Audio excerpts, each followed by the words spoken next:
Today we are going to talk about joint tenancy and tenants in common. What are the differences for holding property in Queensland?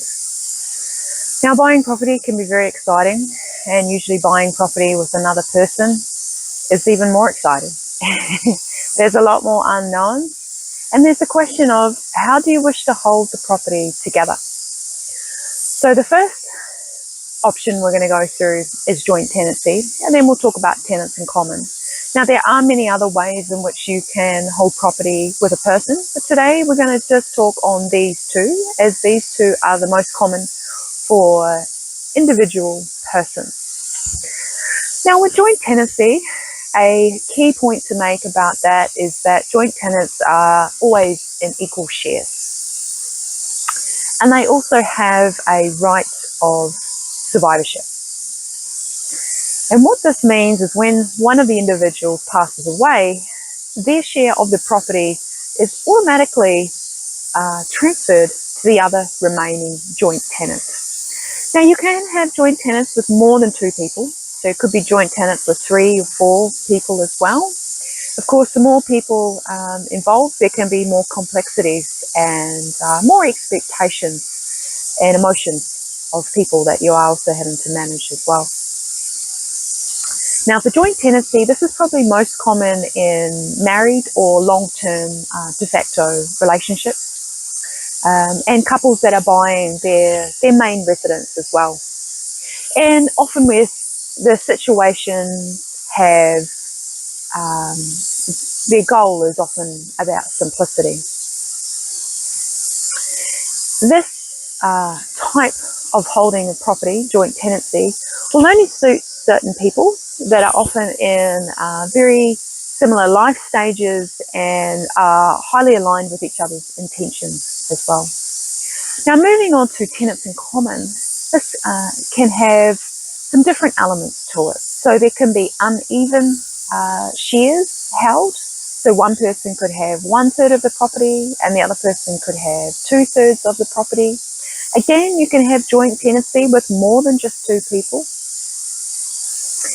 And the main difference, other than the unequal shares with the joint tenancy, is that there is no right of survivorship with the tenants in common.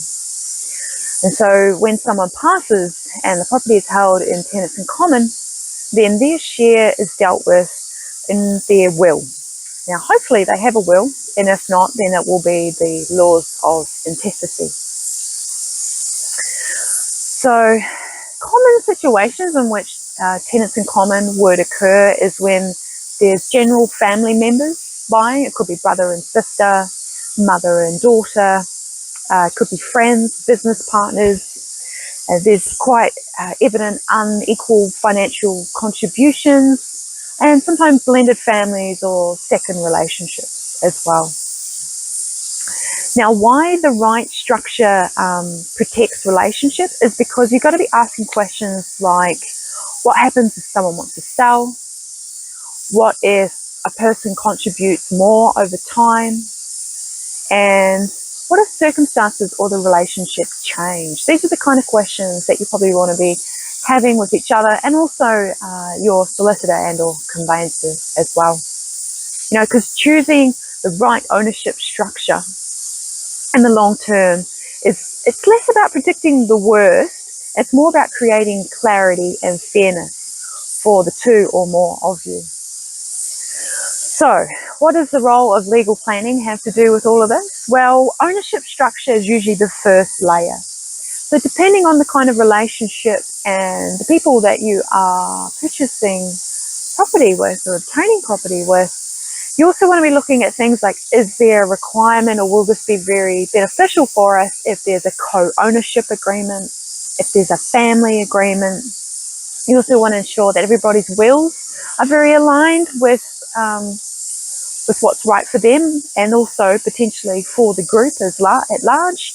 And you also want to have some consideration around tax and general succession, potential future flexibility as well. So you may also want to have a conversation with your accountant and or financial planner. Now, the reason that we recommend that these discussions are had early on as because, it can be a bit more complex to change things down the track. Sometimes you might end up paying additional tax to structure it differently, or there's just other potential barriers that come up in the way in regards to changing the structure, So ideally, get it done early and get it done right. It's going to save you on complexity and costs later as well. And so, yes, if you're buying property with someone else in Queensland, reach out to us. We'd be happy to help.